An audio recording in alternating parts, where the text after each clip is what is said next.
ભરૂચની સહકારી રાજનીતિને લઈને મોટા સમાચાર। ભરૂચ જિલ્લા દૂધ ઉત્પાદક સંઘની ચૂંટણીમાં ઉમેદવારીને લઈને સમાચાર। મેન્ડેટ વિરુદ્ધ ઉમેદવારી કરનારાઓને ભાજપે કર્યા સસ્પેન્ડ। ભાજપે 6 લોકોને કર્યા સસ્પેન્ડ। અંકલેશ્વરથી ઉમેદવારી કરનાર વિનોદ પટેલ ભાજપમાંથી સસ્પેન્ડ। વાગરા આમોદની ઉમેદવારી કરનાર હેમંતસિંહ ભાજપમાંથી સસ્પેન્ડ। જંબુસરમાંથી ઉમેદવારી કરનાર જગદીશ પટેલ ભાજપમાંથી સસ્પેન્ડ। ઝઘડિયાથી ઉમેદવારી કરનાર જિગ્નેશ પટેલ ભાજપમાંથી સસ્પેન્ડ। મહિલા અનામત બેઠકથી ઉમેદવારી કરનાર શાંતાબેન સસ્પેન્ડ। આમોદ જંબુસરથી ઉમેદવારી કરનાર નટવરસિંહ પરમાર પર સસ્પેન્ડ।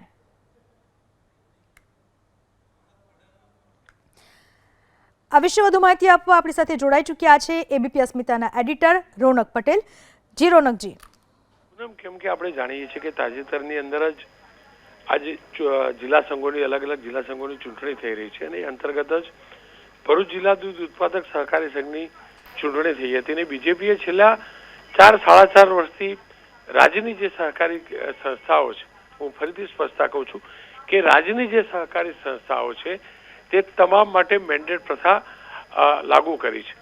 મેન્ડેટ પ્રથાનો મતલબ એ નથી કે પક્ષનું ચિહ્ન હોય, પરંતુ પક્ષ તરફથી એટલે કે બીજેપી તરફથી મેન્ડેટ જાહેર કરવામાં આવે છે, એક લિસ્ટ જાહેર કરવામાં આવે છે કે આ સહકારી સંસ્થામાં આ બેઠક ઉપરથી આ વ્યક્તિ ચૂંટણી લડશે અને ભારતીય જનતા પક્ષના કાર્યકર્તાઓ અથવા જે સભાસદો અથવા જે પણ પદાધિકારીઓ હોદ્દેદારો પક્ષ સાથે જોડાયેલા છે તે તેને સમર્થન કરશે।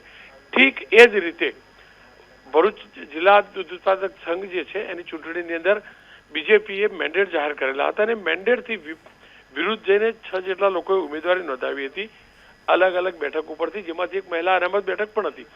એ તમામ 6 ને સસ્પેન્ડ કરતો પત્ર ભારતીય જનતા પક્ષના જે ભરૂચ જિલ્લો છે એના પ્રમુખ પ્રકાશ મોદીએ જાહેર કર્યો છે, એટલે કે 6 લોકોને પક્ષમાંથી સસ્પેન્ડ કર્યા છે। આ લોકો પક્ષના સક્રિય સભ્યો હતા, એમને સસ્પેન્ડ કર્યા છે અને એ પત્રમાં સ્પષ્ટ લખ્યું છે કે ભારતીય જનતા પક્ષના મેન્ડેટ બ્રેકેટમાં આદેશનું ઉલ્લંઘન કર્યું છે અને પ્રદેશના આદેશ અનુસાર એટલે કે ગુજરાત પ્રદેશ ભારતીય જનતા પક્ષના કહેવા અનુસાર ભરૂચ જિલ્લાના જે પ્રમુખ છે પ્રકાશ પટેલે એમને પત્રો જાહેર કરી પક્ષના પ્રાથમિક અને સક્રિય સભ્યપદથી આ તમામને બરતરફ કર્યા છે।